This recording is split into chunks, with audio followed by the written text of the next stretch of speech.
This video is going to focus on capos, the different types, and the uses of them. And one lick, I'm going to show you one lick. So if you can stay with me just long enough for that, we'll get right into this thing right away.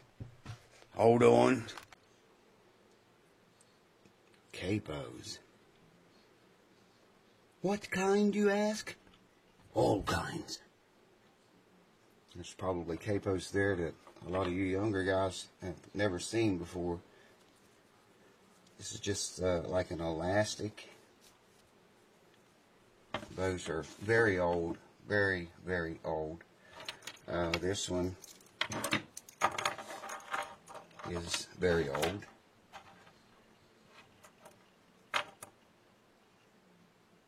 Still works. Now, we get into the better stuff. This is very old. I would toss that. Every one of those capos that you see so far, I would toss out the window and never used. And I wouldn't recommend you use them. I'll tell you why in a minute. This capo, I see a lot of people using those. I think they're made by Kaiser. I don't remember, but anyway, it's spring loaded. It's got a spring in the back of it. It's pretty well padded. It's got good protection, but you can't adjust the amount of pressure it puts down on your strings. There's no adjustment there. The spring does all the work, so I would put that in that pile. Which brings us to these two. And I'm going to demonstrate some of this stuff, and I'm going to explain why. So hang in there. Both of these are adjustable. Both of them are page. This is a page click capo. It has a button here. You can immediately release it, take it off very fast. It's called a page click if you're interested in it. And this is just a page capo. That's all I can tell you. It's actually my favorite one. The one I have, well, two of about all these newer ones. These two, anyway.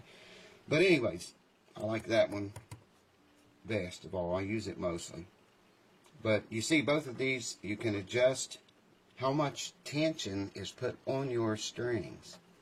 Now, hang on. I'm going to reset the camera and put it back on the tripod and explain some things to you. Now, as I already told you, this capo I would toss. I wouldn't buy one of those. I wouldn't recommend one. Simply because you cannot adjust the spring tension on it. Now, it's not as, this problem is not as bad on guitars, but a lot of people use these on banjos. This thing is squashing those strings down in behind that fret. I mean, it's enough to sharpen the pitch, you know, make it out of tune.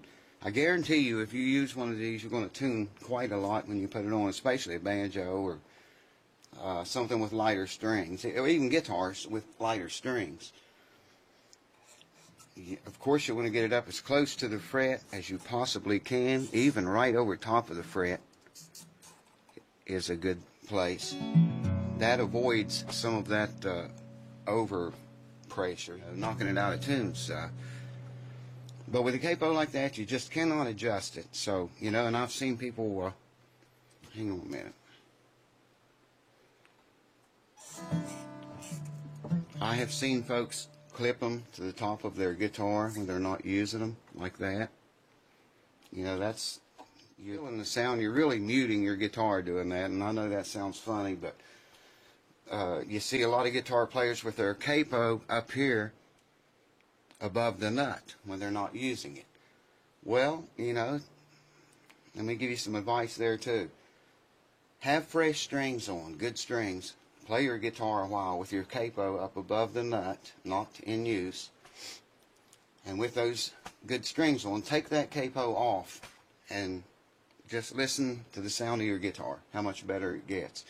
The tones are much deeper. I mean, you know, it wasn't designed to have this hanging up here or a capo behind the nut up here resting. All of this has to vibrate properly to get the most out of the guitar. It's to its full potential. I learned this from Tony Rice.